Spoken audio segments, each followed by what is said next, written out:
Hello மக்களே, ஜூலை 4ஆம் தேதியோட mega சந்தேசம் சீரியலோட promo review தான் பார்க்க போறோம். உங்களுக்கு என்னோட ரிவ்யூ பிடிச்சிருந்தா சீரியல் குட்டிருவா மறக்காம சப்ஸ்கிரைப் பண்ணிக்கோங்க. நம்ம அவள் வருவால சீரியல் சலங்கையில சீரியல் போட்டுட்டு இருக்கோம். ஸோ அதையும் பார்க்கணும்னு நினைக்கிறவங்க அதையும் வீடியோ ஃபுல்லா பாருங்க.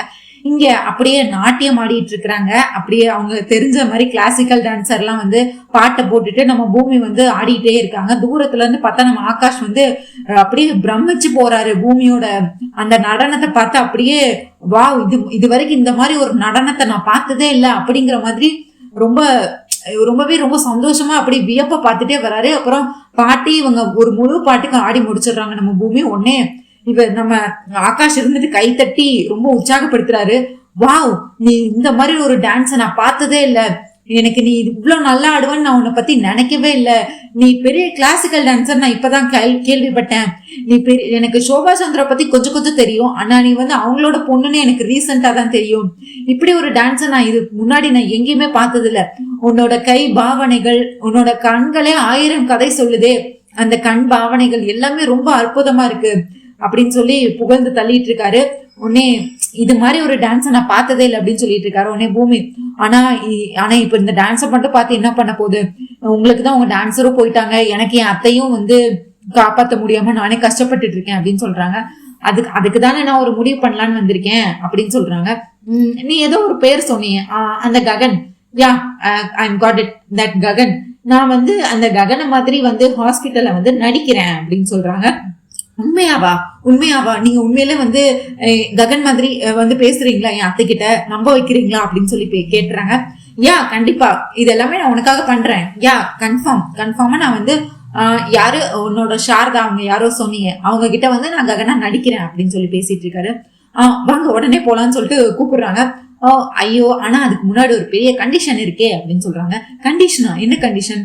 ஆமா, நான் வந்து இப்போ உனக்கு ககனா உன் அத்தை கிட்ட வந்து நடிக்கணும், அதுதானே நீ எதிர்பார்த்த, அதே மாதிரி இப்ப எனக்கும் டான்ஸ் பார்ட்னர் யாரும் இல்ல, நீ வந்து என்னோட டான்ஸ் பார்ட்னரா என் கூட ஸ்டேஜ்ல வந்து நீ பெர்ஃபார்ம் பண்ணணும், அடுத்த மாசம் நாங்க அங்க போய் கனடால போய் நாங்க போய் ஸ்டேஜ்ல என் கூட நான் வந்து பாடுவேன், நீ என் கூட டான்ஸ் பண்ணணும், நீ இந்த டீலுக்கு ஓகேனா நான் இப்பவே வந்து ககனா நானும் நடிக்கிறேன், ஒன்னும் பிரச்சனை இல்லை எனக்கு அப்படின்னு சொல்றாங்க. என்னது, ஐயே என்ன நீ இப்படி எல்லாம் சொல்ற அப்படின்னு சொல்றாங்க. ஆமா, எனக்கும் ஒரு லாபம் இருக்கணும்ல, இப்ப நான் வந்து உனக்காக அங்க நடிச்சா நீ என் கூட டான்ஸ் பார்ட்னரா இரு, ஜஸ்ட் டிட் ஃபார் டேட், பதிலுக்கு பதில் பண்ற மாதிரி டீலா அப்படின்னு கேக்குறாரு. உடனே நான் எப்படி உன் கூட ஸ்டேஜ் ஆட முடியும், நான் வந்து கடைசியே எப்போ ஸ்கூல் படிக்கல தான் நான் லாஸ்டா ஆடினேன், கிளாஸ் அதாவது ஸ்டேஜ்ல எல்லாம் ஆடி இருக்கேன், அதுக்கடுத்து நான் ஸ்டேஜ்ல எல்லாம் பெருசா ஆடினது இல்ல, எனக்கு இப்ப டச்சும் இல்ல, எனக்கு வெஸ்டர்ன் டான்ஸ் எல்லாம் தெரியவே தெரியாது, எனக்கு கிளாசிக்கல் டான்ஸ் மட்டும் தான் தெரியும், எனக்கு பரதநாட்டியம் மட்டும் தான் தெரியுமே தவிர ஒன்ன மாதிரி எனக்கு வெஸ்டர்ன்லாம் எனக்கு ஆட தெரியாதே அப்படின்னு சொல்லி பூமி கேட்கறதுக்கு நம்ம ஆகாஷோ, அதெல்லாம் பிரச்சனை இல்ல, உன்னோட கிளாசிக்கல் டான்ஸே வேற லெவல்ல இருக்கு, இதுவே உன்னால ஆட முடியுதுன்னா வெஸ்டர்ன்லாம் ஒரு தம்மா தூண்டி ஈஸியா உன்னால பண்ண முடியும், ஈஸியா நீ ஆடுவ, எனக்கு அந்த நம்பிக்கை இருக்கு, நீ இங்க பாரு, உன்ன மாதிரி இது வரைக்கும் ஒரு டான்ஸரை நான் என் லைஃப்ல பார்த்ததே கிடையாது, நீ வந்து எல்லாருமே தூக்கி சாப்பிட்டுட்ட அந்த அளவுக்கு இருக்கு உன்னோட டான்ஸ், வந்து உன்னோட கண் பாவனைகளே நல்லா இருக்கு, எனக்கு ரொம்பவே பிடிச்சிருக்கு உன்னோட டான்ஸ் அப்படின்னு சொல்லி இவரும் மண்டையை கழுவுறாரு. இவர் வந்து இவரோட சுயநலத்துக்காக தான் இவங்க பிஏ சொன்னாங்க, அதுக்கடுத்து அந்த வீடியோவெல்லாம் பார்த்தாரு, அதனால நம்ம ஆகாஷ்க்கு வந்து சுயநலமா எப்படியாவது இப்போ திடீர்னு இதுக்கு அடுத்து ஒரு டான்ஸ் பார்ட்னரை பார்த்து அவங்களுக்கு டான்ஸ் கத்து கொடுத்து இது பண்றதை விட இவங்களுக்கு டான்ஸ் நல்லாவே தெரியும், இவங்களை ஆட வைக்கிறது ரொம்பவே சிம்பிள் அப்படிங்கிற பேர்ல நம்ம ககன் வந்து இந்த மாதிரி பேசிட்டு இருக்காரு. ஓகே டீலா அப்படின்னு சொல்லிட்டு கையை நீட்டுறாரு. நம்ம பூமியும் யோசிச்சுட்டே இருக்கிறாங்க. உடனே நம்ம பூமி கையை நம்ம ஆகாஷே புடிச்சு டீல் ஓகேவா அப்படின்னு சொல்லி அவரை பிடிக்கிறாரு. உடனே அதுக்கடுத்து நம்ம பூமி வந்து கை எடுத்துட்டு வணக்கம் சொல்லி ஓகே சரி வா இப்போ உடனே ஹாஸ்பிட்டலுக்கு போலாம் அப்படின்னு சொல்லிட்டு ஹாஸ்பிட்டலுக்கு இழுத்துட்டு வராங்க. அப்படியே இங்க பார்த்தா நம்ம அபூர்வா வந்து வீட்டுல வேலை பார்த்துட்டு இருக்கிறாங்க. சாமானெல்லாம் கழுவி பாத்திரங்கள் எல்லாம் கழுவி தொடச்சு வச்சுட்டு இருக்கிறாங்க. அதுவும் இல்லாம சரச்சந்திரா வந்து அடி கொடுத்தாருல, அது இப்பதான் நம்ம அபூர்வாக்கு ஞாபகம் வருது. அப்படி கண்ணத்துல அப்படி சரச்சந்திராவோட 4 விரல்கள் வந்து அப்படியே பதிஞ்சிருக்கு நம்ம அபூர்வா கண்ணத்துல. நான் ஒரு காலத்துல நான் எப்படி இருந்தவ, என்னையே அடிச்சுட்டாங்களே, ஒரு வேலைக்காரி மாதிரி நடத்திட்டு இருக்காங்க என்ன வீட்டுல, நான் தனியா புலம்பிட்டு இருக்காங்க நம்ம அபூர்வா. அதுவும் இல்லாம அவங்க பாத்திரத்தெல்லாம் இந்த பாத்திரத்தெல்லாம் நான் என் கையால தொடுவேன் நான் நினைச்சேன்னா, இத்தனை வருஷம் இந்த ஒட்டுமொத்த வீட்டு பவரும் என் கையில இருந்தது, நான் சொன்னதை கேட்டு எல்லாரும் பயந்து நடுங்கிட்டு இருந்தாங்க, ஆனா இப்போ நான் எல்லாருக்கும் பயப்பட வேண்டிய நிலைமை ஆயிடுச்சு, ஒரு வேலைக்காரைய விட மோசமா நான் இந்த வீட்டுல இருக்கேன், நான் எப்படி தங்க நகையெல்லாம் போட்டுட்டு கெத்தா பட்டு சேலையெல்லாம் கட்டிக்கிட்டு தங்க நகைய போட்டுட்டு கெத்தா ஒரு பவர் அபூர்வான பேரை கேட்டாலே எல்லாரும் பயப்படுவாங்க, ஆனா இப்ப என் நிலைமை எல்லாம் அந்த பூமியை நான் சும்மா விட மாட்டேன். என் பூமி உன்னால இப்ப பாரு என் மாமா நான் எவ்வளவு காதலிச்சு கல்யாணம் பண்ணிக்கிட்டேன். அந்த என் மாமாக்காக நான் எவ்வளவு கொலை பண்ணியிருப்பேன். என் மாமாக்காக தானே நான் இத்தனை தப்பையும் பண்ணேன். ஆனா அதையெல்லாம் அந்த மாமா கொஞ்சம் கூட நினைச்சு பார்க்காம என்னை இப்படி ஒதுக்கி வச்சு இது பண்றாங்களா, இதுக்கெல்லாம் நான் சும்மா விட மாட்டேன். இன்னும் கூடிய சீக்கிரமே நான் வந்துடுறேன். அபூர்வானா யாருன்னு எல்லாத்துக்கும் நான் காட்டுறேன் அப்படின்னு சொல்லி இங்க நம்ம அபூர்வம் வந்து தனியா புலம்பிட்டு இருக்கிறாங்க. இந்த நேரத்துல நட்சத்திரா வராங்க. மம்மி அவங்க வந்து இவங்க மூஞ்சில வந்து அந்த 4 கை தடம் பட்டிருக்கல, அதை பார்த்துட்டு என்ன மம்மி புது மேக்கப்பா, வாவ் ரொம்பவே சூப்பரா இருக்கே, என்ன பிளஷ் போட்டிருக்கீங்க அப்படின்னு சொல்லி கலாய்ச்சிட்டு இருக்கிறாங்க. ஏய் உனக்கு என்ன பார்த்தா என்ன மேக்கப் பண்ணிட்டு இருக்கவங்க மாதிரி இருக்கா? நானே இங்க அடி வாங்கிட்டு வந்து உட்கார்ந்துருக்கேன். என்னை பார்த்தா என்ன மூஞ்சில பார்த்தா என்ன உனக்கு மேக்கப் போட்ட மாதிரியா இருக்கு அப்படின்னு சொல்லி நம்ம நட்சத்திராவோ வந்து திட்டிட்டு இருக்கிறாங்க. என்ன மம்மி சொல்றீங்க? அப்ப அப்பா உங்களை அடிச்சிட்டாங்களா அப்படின்னு கேக்குறாங்க. ஆமா வேற என்ன, அவர் தான் என்ன அடிச்சிட்டாரு. உன் அப்பா தான், நான் அப்பாவை எவ்வளவு காதலிச்சேன்னு உனக்கு தெரியல நட்சத்திரா. உன் அப்பாக்காக தானே நான் அந்த சோபச்சந்திராவே கொலை பண்ணேன். உன் அப்பாக்காக தானே நான் எல்லாத்தையும் இத்தனை வருஷம் உன் அப்பா மேல எவ்வளவு காதல் வச்சிருக்கேன். உன் அப்பா ஏதாவது சொல்லி நான் இதுவரை கேட்காம இருந்திருக்கேனா? உன் அப்பாக்காக தானே நான் உயிரை வாழ்ந்துகிட்டு இருக்கேன். என் வாழ்க்கை இது என்னோட குடும்பம் எல்லாத்தையும் தியாகம் பண்ணிட்டு உன் அப்பா தான் உலகம்னு இங்க வீட்டுல வந்து உன் அப்பாவை யாராவது ஒரு வார்த்தை பேசினா கூட நான் உங்களை சும்மா விட மாட்டேன். உன் அப்பாவை யாராவது இது வரைக்கும் ஏதாவது பேச விட்டுருப்பேன். ஆனா இப்போ உன் அப்பா என்ன முறையா இத்தனை வருஷத்துல என் மேல அவ்வளவு காதலா இருந்தவர் இப்ப திடீர்னு அந்த பூமி பேச்சை கேட்டுக்கிட்டு என்னையும் வெறுத்து ஒதுக்குனது இல்லாம இன்னைக்கு எனக்கு கை நீட்டி அடிச்சுட்டாரு. எனக்கு ரொம்ப வலிக்குது நட்சத்திரம் அப்படின்னு சொல்லிட்டு இருக்கீங்க. ஆனா மம்மி உங்களை பார்க்கவும் கொஞ்சம் பாவமா தான் இருக்கு. சரி விடுங்க மம்மி, வேற என்ன பண்றது? இப்ப திரும்பி நீங்க வந்து இப்படி இந்த மம்மி எனக்கு பிடிக்கவே இல்லை. நீங்க அபூர்வான ஒரு பவர் இருக்கும், ஒரு திமிரு இருக்கும், ஒரு கெத்து இருக்கும். அவங்களதான் மம்மி நான் எதிர்பார்க்கிறேன். அவங்களை சீக்கிரம் கொண்டு வாங்க மம்மி. சீக்கிரமே நீங்க பழைய மாதிரி வரணும் மம்மி. வந்து இந்த வீட்டுல இருக்கவங்களை எல்லாருக்குமே குளிர் விட்டு போச்சு. அந்த செரி என்னடானா ரொம்ப ஆடுறான், அவனை முதல்ல அடக்கி வைக்கணும் மம்மி. அடுத்த அப்பா வந்து உங்களே எடுத்து பேசி உங்களே கை நீட்டுறாங்க. எல்லாருக்கும் உங்க மேல பயம் விட்டு போச்சு மம்மி. நம்ம திரும்பியும் நீங்க உங்க இடத்துக்கு நீங்க வரணும், உங்க பவருக்கு திரும்ப வரணும் அப்படின்னு சொல்லி நம்ம நட்சத்திரா ஒரு பக்கம் வந்து அப்புறம் நல்ல வெறுப்பேத்திட்டு இருக்கிறாங்க. உடனே அப்புறம் அது கூடிய சீக்கிரமே நடக்கும் நட்சத்திரா. எப்படி மம்மி நடக்கும் அப்படின்னு கேக்குறாங்க. அதுக்கு நம்ம நட்சத்திராவோ கேக்குறாங்க எப்படி நடக்கும் மம்மி. அதுக்கு அப்புறம் சொல்றாங்க, இங்க பாரு எப்படியும் இந்த பூமி மட்டும் இப்ப ஊர்ல இருந்து திரும்பி வரட்டும். வந்தோடனே உன் அப்பா இந்த சரச்சந்திரா எப்படியும் வந்துட்டு சூர்யாவை வந்து அந்த பூமிக்கு கல்யாணம் பண்ணி வச்சுட்டாங்கன்னு வையன். அதுக்கு அடுத்து அந்த பூமி இந்த வீட்லயே இருக்க மாட்டா. அந்த பூமி எப்படி அந்த சூர்யா வீட்டுக்கு போயிருவா. அதுக்கு அடுத்து இந்த வீடு ஒட்டுமொத்த பவரும் உன் அப்பா எல்லாரும் என் கைக்குள்ள இருப்பாங்க. என் காலி கீழே போட்டு அதுக்கு அடுத்து நான் நடத்துறேன் பாரு ஒரு இருக்கு. அதுக்கு அடுத்து எல்லாருக்கும் இருக்கு. இப்ப எவ்வளவு ஆட முடியுமோ ஆடட்டும் எல்லாரும். அந்த பூமி மட்டும் வரட்டும், வந்து கல்யாணம் மட்டும் நடக்கட்டும். அதுக்கான வேலையை தானே நானும் பாத்துக்கிட்டு இருக்கேன். உன் அப்பா மனசை மாத்தி எப்படியோ அந்த பூமி மனசை மாத்தி எப்படியாவது அந்த சூர்யாவை மட்டும் அவன் தலையில கட்டி வச்சிட்டோன்னு வையன். அதுக்கடுத்து இந்த சொத்தும் எங்கேயும் போகாது. இந்த சொத்தும் நமக்கு தான், காலம் ஃபுல்லா நமக்கு தான், நமக்கு மட்டும்தான் இருக்கணும். அதுக்கடுத்து நானும் பழைய மாதிரி அபூர்வா வந்து என்னை இந்த நிலைமைக்கு ஆளாக்குன எல்லாரையும் நான் என்னை பழி வாங்கின எல்லாத்துக்கும் நான் சும்மா விட மாட்டேன். உனக்கு பதிலா நான் 10 திரும்பி கொடுப்பேன் அப்படின்னாங்க. மம்மி இதுதான் மம்மி உங்க கேரக்டர். இப்பதான் மம்மி உங்க பேச்சுல ஒரு திமிரு தெரியுது. இப்பதான் நீங்க வந்து அபூர்வானா ஒரு பயம் வருது. இப்படிதான் இருக்கணும் மம்மி, சீக்கிரமே அது நடக்கும். அதுக்கடுத்து இந்த சொத்தெல்லாம் நம்ம பேருக்கு வந்ததுக்கு அப்புறம் எல்லாரையும் நம்ம கவனிச்சுக்கணும் அப்படின்னு சொல்லி இவங்க இது பண்ணிட்டு இருக்காங்க. இங்க நம்ம பூமி வந்து ஹாஸ்பிட்டலுக்கு வந்து பாக்குறாங்க. ஒன்னு அத்தை அப்படின்னு சொல்லிட்டு ஐசியூ திறந்து பாக்குறாங்க. பெட்ல பார்த்து யாருமே இல்லை. நம்ம ஆகாஷ் போய் பெட்ல உட்காந்து படுத்துட்டு இங்க என்ன யாருமே இல்லை அப்படின்னு சொல்லி விளையாண்டுட்டு இருக்கிறாங்க. அடுத்து பார்த்தா ஐயோ அத்தைன்னு சொல்லிட்டு ஹாஸ்பிட்டல் ஃபுல்லா அங்க எங்கேயும் தேடிட்டு இருக்காங்க நம்ம பூமி.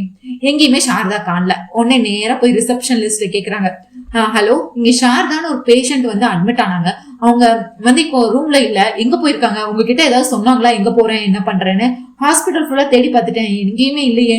நீங்க எப்பயாவது பாத்தீங்களா? அவங்க வெளியே எங்கேயாவது போனாங்களா அப்படின்னு சொல்லி நம்ம பூமி வந்து விசாரிச்சுட்டு இருக்காங்க. அதுக்கு அந்த ரிசப்ஷன் லிஸ்ட், ஓ சாரதா அவங்களா, அவங்க இப்பதான் அழுதுட்டே இந்த ஹாஸ்பிட்டல் விட்டு வெளியே போனாங்க. அவங்க போகிறதுக்கு முன்னாடி ஒரு லெட்டர் ஒண்ணு எழுதி கொடுத்துருக்காங்க. உங்க கிட்ட கொடுக்க சொன்னாங்க. என் மருமக வருவா கிட்ட இந்த லெட்டர் கொடுங்கன்னு சொன்னாங்க அப்படின்னு சொல்லிட்டு அந்த லெட்டர் கொடுக்குறாங்க. இவரும் அங்க விளையாண்டுட்டு இருக்காரு. அந்த ரிசப்ஷன் லிஸ்ட் இருக்காங்கல்ல, அதுல சும்மா அந்த டெஸ்க்ல நின்று நம்ம ஆகாஷ் வந்து விளையாண்டுட்டு இருக்காரு. சீரியஸ்னஸ் இல்லாம அவர் பாட்டு விளையாண்டுட்டு இருக்காரு. உடனே பூமி வந்து அந்த லெட்டர் ஃபுல்லா படிச்சு பாக்குறாங்க. படிச்சு பார்த்தோன்னே, சாரி பூமி, நான் வந்து ககன்னு நினைச்சு ஒரு பையன் கிட்ட போய் பேசினேன். ஆனா அது ககனே இல்ல. நீ வந்து என் பையன் செத்து போயிட்டான்னு சொல்ற. அதை என்னால என் மனசால ஏத்துக்கவே முடியல. என் பையன் இல்லாத இந்த உலகத்துல நான் மட்டும் இருந்து என்ன பண்ண போறேன்? இதுக்கு அடுத்து நான் யாருக்காக உயிர் வாழணும் சொல்லு? என் பையனே என்னை விட்டு போயிட்டான். இதுக்கு அடுத்து நான் உயிர் வாழ்ந்து நான் என்ன பண்ண போறேன்? அதனால இனிமேல் என்னை யாரும் தேட வேண்டாம். இனிமேல் நான் என் ககன் இல்லாத இந்த உலகத்துல நான் வாழவும் போறது இல்ல, நான் சாக போறேன் பூமி அப்படின்னு சொல்லி அந்த லெட்டர் எழுதியிருக்காங்க. என்னையே தேட வேண்டாம் அப்படின்னு சொல்லிட்டு எழுதிட்டு போய் எழுதிட்டாங்க. ஐயோ இந்த லெட்டர் ஃபுல்லா படிச்சு பார்த்துட்டு பூமிக்கு அழுகழுகையா வருது. ஐயோ அத்தை, நீங்க எந்த தப்பான முடிவு எடுத்துட கூடாது அத்தை அப்படின்னு சொல்லிட்டு உயரமான இடத்துல போய் குதிக்கதான் போவாங்கன்னு சொல்லிட்டு இவங்க வெளியே போய் தேடிட்டே இருக்கிறாங்க. பக்கத்துல எங்க இடம் இருக்கு அப்படின்னு சொல்லிட்டு இவங்க வந்து தேடிட்டு இருக்காங்க. ஹே என்னாச்சு என்னாச்சு அப்படின்னு சொல்லி கேட்டுட்டு இருக்காங்க. ஆகாஷ், அத்தை லெட்டர் எழுதிட்டு போயிட்டாங்க, இப்ப என்ன பண்றது, எங்க போய் தேடுறதுன்னு தெரியலையே. ஹே எதுக்கு நீ இவ்வளவு கவலைப்படுற, இங்கதான் எங்கேயாவது இருப்பாங்க அப்படின்னு சொல்லிட்டு இருக்காங்க. ஓ நீ வேற அப்படின்னு சொல்லி நம்ம பூமி வந்து டென்ஷனா அப்படி மேல போயிட்டு அங்க எங்கன்னு ஒரு வழியா ஒரு பெரிய உயரமான மலையை தேடி இவங்களும் நம்ம சாரதாவும் போயிட்டு இருக்காங்க. பூமியும் ஆகாஷும் பின்னாடியே வந்து இவங்க ஒரு பக்கம் தேடிட்டு இருக்காங்க, இவங்க ஒரு பக்கம் தேடிட்டு இருக்காங்க. இப்ப அப்படியே பார்த்தா துரு பூரணி இவங்க 2 பேரும் வந்து துரு வந்து பூரணிக்காக சாப்பாடு இட்லி வச்சு சட்னி வச்சு ஊட்டி விட்டுட்டு இருக்கிறாரு. உடனே நம்ம பூரணியும் பயந்து பயந்து ஒவ்வொரு வாயும் வாங்கி சாப்பிட்டுட்டு இருக்கிறாங்க. உடனே ஏய் நீ எதுக்கு என்ன பார்த்து இப்படி பயப்படுற, இப்ப நான் என்ன பண்ண போறேன், உனக்கு சாப்பாடு தானே நான் ஊட்டி விடுறேன் அப்படின்னு சொல்லிட்டு துரு ரொம்ப பாசமா பேசிட்டு இருக்காரு. இல்ல நீங்க இப்பெல்லாம் நல்லாதான் பேசுவீங்க, ஆனா உங்க தங்கச்சி வந்தா மட்டும் அப்படியே வந்து உங்க தங்கச்சிக்கு சாதகமா பேசுவீங்க. நீ எதுக்கும் கவலைப்படாத, தாரா இப்போதைக்கு இங்க இல்ல, தாரா ஆபீஸ்க்கு தான் போயிருக்கா, அவ எப்படி இப்போதைக்கு வரமாட்டா அப்படின்னு சொல்லி நீ சாப்பிடு அப்படின்னு சொல்லிட்டு இருக்காங்க. அடுத்து தாரா வந்து லேப்டாப் எடுத்துட்டு வரதை பாத்துட்டாங்க. உடனே பார்த்தோன்னே ஏய் என்ன இட்லி இப்படி வச்சிருக்க, ஏன் இது என்ன இட்லி இப்படியா இருக்கு, நல்லாவே இல்லை அப்படின்னு சொல்லிட்டு தாரா வந்து அப்படியே அதாவது இட்லி கேவலமா இருக்கு, இந்த என்ன சட்னி என்ன இப்படி அடிச்சு வச்சிருக்க அப்படின்னு சொல்லி திட்டிட்டு நம்ம பூர்ணியை பிடிச்சி திட்டுறாரு நம்ம துரு. உடனே ஆமா இவளுக்கு என்னதான் ஒழுங்கா செய்ய தெரியும், ஒரு மண்ணு ஒழுங்கா செய்ய தெரியாது. ஏய் இதுதானடி உன் அண்ணன் லேப்டாப்பு, என்னடி பாஸ்வேர்டு அப்படின்னு சொல்லிட்டு பூர்ணி கிட்ட தாரா ரொம்ப மிரட்டலா கேக்குறாங்க. இதை கேட்டதும் பூர்ணி வந்து சொல்றாங்க, தாரா எனக்கு என் அண்ணன் பாஸ்வேர்டு தெரியாது தாரா அப்படின்னு சொல்றாங்க. இது பாஸ்வேர்டு தெரியாதா அப்படின்னு சொல்லிட்டு பலர்னு கண்ணத்துல ஒரு அடி அப்படி அடிச்சு கீழே தள்ளி விட்டுறாங்க நம்ம பூர்ணியா. அவங்க எந்திரிக்கும் போது என்ன பண்றாங்க, சட்னி ஃபுல்லா இவங்க கால்ல கொட்டிடுது. யாரு கால்ல, தாரா கால்ல அங்க வச்சிருந்த சட்னி ஃபுல்லா அப்படியே கொட்டிடுது. கொட்டின உடனே ஏய் அப்படி சேர்ல அப்படி கால் மேல கால் போயிட்டு உனக்கு என்ன வந்து என் காலை முதல்ல சட்னியை தொட, கொட்ட தெரிஞ்சதுல காலை வந்து தொட, அதுவும் சேலையை வச்சு நீ தொட அப்படின்னு சொல்றாங்க. நம்ம பூர்ணியும் யோசிச்சுட்டே இருக்கிறாங்க. துருவை பாக்குறாங்க. துரு உன்னை தொட அப்படிங்கிற மாதிரி கண்ண சைடுல காட்டுறாரு. இவங்களும் வேற வழியே இல்லாம கழுதைக்கு வாக்கப்பட்டாச்சு, இனிமேல் புளிய மரம் ஏறிதான் ஆகணுங்கிற மாதிரி அவங்களும் வந்து சேலைய வச்சு தொடச்சிட்டு இருக்காங்க சட்னிய. உடனே ஏய் என்னடி மெதுவா தொடச்சிட்டு இருக்க, சீக்கிரம் தொடடி அப்படின்னு சொல்லி இது பண்ணிட்டு இருக்கிறாங்க. இவளுக்கு என்னதான் தெரியும், ஒரு மண்ணும் தெரிய மாட்டேங்கி, ஏதாவது ஒரு வேலை உருப்படியா பண்றாளா, பாஸ்வேர்டு கேட்டா தெரியலன்றா, சமைக்க தெரியல, என்னதான் தெரியும், என்னதான் பிள்ளை வளர்த்துருக்காங்களோ அப்படின்னு சொல்லி நம்ம தாரா வந்து நம்ம பூர்ணியை ரொம்ப அசிங்கம் பேசிட்டு இருக்காங்க. இப்படி இவங்க சட்னியை தொடச்சிட்டு இருக்கும் போது பார்த்தா வீட்டுக்குள்ள நம்ம செரி வராரு, என்ட்ரி கொடுக்குறாரு. அவருக்கு பூர்ணி இந்த மாதிரி பண்றதை பார்த்தோன்னே கோவமா வருது. ஏ பூர்ணி என்ன பண்ணிட்டு இருக்க அப்படின்னு சொல்லி பூர்ணி அப்படியே தூக்கி விட்டு இங்க என்ன நடந்துட்டு இருக்கு, நீ என்ன பண்ணிட்டு இருக்க, நீ எதுக்கு அவக்கால போய் தொடச்சிட்டு இருக்க அப்படின்னு சொல்லி கத்திட்டு இருக்காங்க. விடுச்சேரி நீ கத்தாத, சரி நீ கத்தாத, நீ அமைதியா இரு சரி. ஏய் என்ன எங்க என் வீட்டுக்கே வந்துட்டு நீ என்ன சவுண்ட் போட்டுட்டு இருக்க அப்படின்னு சொல்லி தாரா கேக்குறாங்க. ஏய் இது ஒண்ணும் உன் வீடு கிடையாது, இது என் அண்ணன் வீடு. ஓ இங்க பாரு, உன் அண்ணன் செஞ்ச செயலுக்கு அவன் வந்து என்னை கல்யாணம் பண்ணிக்கிறேன்னு சொல்லி என்னை நம்ப வச்சு ஏமாத்தினால அதுக்கு பதிலாதான் இந்த வீடு எல்லாமே இனிமேல் எனக்கு தான் சொந்தம். இங்க பூர்ணி நான் சொல்றதான் கேட்கணும், நான் இப்படிதான் அவளை டார்ச்சர் பண்ணணும், உன்னால என்னடா பண்ண முடியும் அப்படின்னு சொல்லி செவிய பத்திக்கிட்டு வார்த்தை அளந்து பேசிட்டாரா. என்ன என் தங்கச்சிக்கு யாரும் இல்லைன்னு நினைச்சிட்டு இருக்கியா, என் தங்கச்சிக்கு அண்ணனா நான் இருக்கேன், அவளுக்கு ஒண்ணுன்னா நான் வந்து நிப்பேன் இங்க, அவளுக்கு நீ அவளை ஏதாவது பண்ணனா நான் பார்த்துட்டு சும்மா இருப்பேன் நினைச்சியா, அவளை நீ எதுவுமே பண்ணக்கூடாது அப்படின்னு சொல்லி நினைச்சிட்டு இருக்காரு. ஏய் என்னடா என்ன என்ன யார் வீட்டுல வந்து எங்க வந்து சவுண்ட் போட்டுட்டு இருக்காரு, இந்த மாதிரி கத்துற வேலையில என்கிட்ட வச்சுக்காத புரிஞ்சுதா, உன் வேலை எதுவும் அதை மட்டும் பாரு அப்படின்னு சொல்லி கத்திட்டு இருக்க. விடுச்சேரி நீ பேசாத அப்படின்னு சொல்லிட்டு இருக்க. அடுத்து கை ஊங்குறாரு நம்ம செரி வந்து அப்படியே தாரவை அடிக்க வராரு. உனக்கு குரூப்புக்கு போகுது. ஏ செரி அப்படின்னு சொல்லிட்டு, ஓ உனக்கு வெக்கமாவே இல்லையா, உன் பொண்டாட்டி உன் தங்கச்சி வந்து அவ காலை தொட்டு செருப்பு தொடக்க சொல்லலாம், அதுக்கு உனக்கு கோவம் வரல, உன் தங்கச்சி அடிக்கிறேன்னு உனக்கு அதுக்கு கோவம் வருதா உனக்கு அப்படின்னு சொல்லி சரி வந்து ஒவ்வொரு கேள்வியா துருவ பத்தி கேட்க துரு அப்படியே அமைதியாயிடுறாரு. உடனே நம்ம பூர்ணி வந்து சரி நீ கத்தாத சரி உடனே சரி சார்பா நான் உன்கிட்ட மன்னிப்பு கேட்டுக்கிறேன் தாரா, நீ அவன் மேல எந்த கோவமும் படாத, ப்ளீஸ் தாரா அவனை மன்னிச்சிரு, அவன் செஞ்சதெல்லாம் மன்னிச்சிரு ப்ளீஸ் தாரா, நீ அவனை திட்டாத, அவனை எதுவும் பண்ணாத, நானே அவனை சொல்லி வீட்டை விட்டு அனுப்பிடுறேன் அப்படின்னு சொல்லிட்டு சரி நீ முதல்ல இனிமேல் என்ன பார்க்க வராத, அங்கே இருந்து நீ முதல்ல வெளியே போ சரி அப்படின்னு சொல்லிட்டு எல்லாரும் முன்னாடியும் சொல்றாங்க. அதுக்கடுத்து சரி வந்து பூரி என்ன பண்ணிட்டு இருக்க நீ அப்படின்னு கேட்கும்போது அதுக்கடுத்து வா நீ வெளியே வா அப்படின்னு சொல்லிட்டு தரேன்னு நம்ம செரி கையை பிடிச்சி நம்ம பூர்ணி வந்து தரத்தனே இழுத்துட்டு வராங்க. இழுத்துட்டு வந்து வெளியே ஓன்னு ஒப்பாரி வச்சு அழுகுறாங்க. இங்க பாரு சரி, நான் இங்க வந்து நல்லா மாட்டிக்கிட்டேன். ஆனா ஒரு விஷயம் மட்டும் நான் சொல்லுவேன் உனக்கு, குரு என் மேல ரொம்பவே அன்பா இருக்காரு, என் மேல ரொம்பவே பாசமா இருக்காரு. ஆனா தாராக்கு என்ன சுத்தமா பிடிக்கவே இல்லை. அவளுக்கு வந்து ககனனை ஏமாத்திட்டாங்களேன்னு சில கோபம் இருக்கு. ஆனா பூமி அண்ணி இதை முன்னாடியே கல்யாணத்துக்கு முன்னாடியே என்கிட்ட சொன்னாங்க, இவங்க ஒன்னும் உன்னைய ஆசைப்பட்டு கல்யாணம் பண்ணல, உன் அண்ணனை அடையணுங்கிறதுக்காக தான் அவன் உன்கிட்ட கல்யாணம் பண்ணணும்னு சொல்லிக்கிட்டு இருக்கா.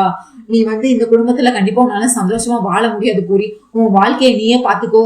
உன் வாழ்க்கையை காப்பாத்துறதுக்கு இதை விட்ட வேற வழியே இல்ல.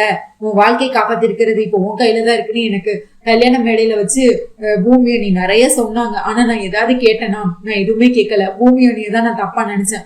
அதுக்காக தான் நான் இப்ப அனுபவிக்கிறேன்னு நினைச்சுக்கிறேன். வேற என்ன பண்றது? ஆனா நீ எதுக்கும் கவலைப்படாத சரி. என்ன துரு நல்லா பாத்துக்கிறாரு, என் மேல ரொம்ப அன்பா இருக்காரு, என் மேல ரொம்ப அக்கறையா இருக்காரு. நீ எதுக்கும் கவலைப்படாத. நான் வந்து சிவா பூர்ணி கல்யாணம் நடந்ததுல வந்து உன் மேல நான் கோவமா இருந்தேன். நீ வந்து அப்ப அவங்களுக்கு சப்போர்ட்டா இருக்கன்னு, அதனால உன்கிட்ட பேசாம போனேன், பேசாதன்னு உன்கிட்ட சொன்னேன். ஆனா இப்போ உன்னை நான் மனசார சொல்றேன், எனக்கு உன் மேல எந்த கோவமும் இல்லை. இனிமேல் நீ என்கிட்ட வராத, இங்க வந்து பேசாத. இங்க வந்து பேசினா என் அண்ணா அவமானப்படுறத கண்டிப்பா என்னால பார்க்கவே முடியாது. அதுக்காக தான் நான் சொல்றேன், இனிமேல் நீ என்னை பத்தி கவலைப்படாத.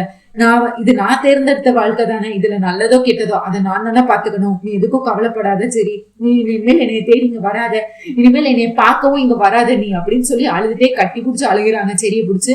உடனே செடிக்கும் என்ன பண்றது எது பண்றதுன்னு தெரியல. உடனே அவரும் அழுதுட்டே அங்க இருந்து கிளம்பிடுறாரு. இப்ப அப்படியே பார்த்தா நம்ம பூமி வந்து பூமியும் ஆகாஷும் மலைமலையா ஏறி வந்துட்டே இருக்கிறாங்க. இந்த ஆகாஷ் வந்து லொடலொடன்னு பேசிக்கிட்டே இருக்காரு. ஹே பூமி, எனக்கு இப்படி எல்லாம் நடக்கிறதே கிடையாது. எனக்கு சன்ல நான் வெளியே வரவே மாட்டேன். எனக்கு எப்பவுமே வந்து யாராவது வந்து கூட கொடை பிடிச்சிட்டு வருவாங்க. இது ரொம்ப ஹாட்டா இருக்கு இன்னைக்கு, நான் எவ்வளவு பெரிய ஸ்டார் தெரியுமா அப்படிங்கிற மாதிரி அவரோட புராணத்தை பெருசா பேசிட்டு இருக்காரு. நம்ம பூமியும் அந்த பதட்டத்துல சாரதா எங்கடா இருக்காங்க, எங்க இருக்காங்கன்னு தெரியல அப்படின்னு சொல்லிட்டு உயரமான மலையை நோக்கி போய்கிட்டே இருக்கிறாங்க. அங்க சாரதா பார்த்தா அவங்களும் அதே மலையில தான் வந்து மேல இருந்து கீழே குதிக்கிறதுக்காக நின்றுட்டு இருக்கிறாங்க.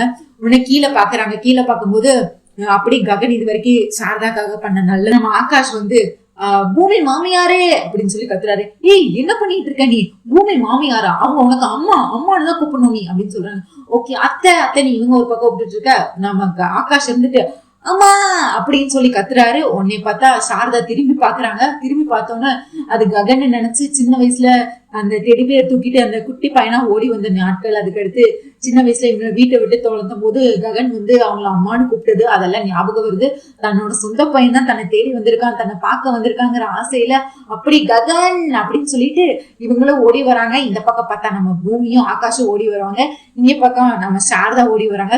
ஓடி வந்து கட்டி அணைச்சுக்கிறாங்க. கட்டி அணைச்சிட்டு ககன் நீ வந்துட்டல்லப்பா, எனக்கு தெரியும் என்னோட பையன் என்னை தேடி வருவான்னு அப்படின்னு சொல்லிட்டு சந்தோஷத்துல ரெண்டு பேரும் அப்படி கட்டி பிடிச்சி அழுதுட்டு இருக்கிறாங்க நம்ம ஆகாஷும் சாரதாவும். இதுதான் மக்கள் இன்னைக்கான ரிவ்யூ. உங்களுக்கு என்னோட ரிவ்யூ பிடிச்சிருந்தா சீரியல் குடிவை மறக்காம சப்ஸ்கிரைப் பண்ணிக்கோங்க. முக்கியமா இந்த வீடியோவை லைக் பண்ணுங்க, ஷேர் பண்ணுங்க, மறக்காம ஹை பட்டனையும் தட்டி விடுங்க மக்களே. நம்ம அவள் வருவாள சீரியல், சலங்கேலி சீரியல், மேகா சந்தேசம் சீரியல் போட்டுட்டு இருக்கோம். எல்லா சீரியலும் பாருங்க, மறக்காம சப்ஸ்கிரைப் பண்ணிக்கோங்க. தேங்க்யூ மக்களே, நன்றி. நாளை சந்திக்கிறேன். பாய்.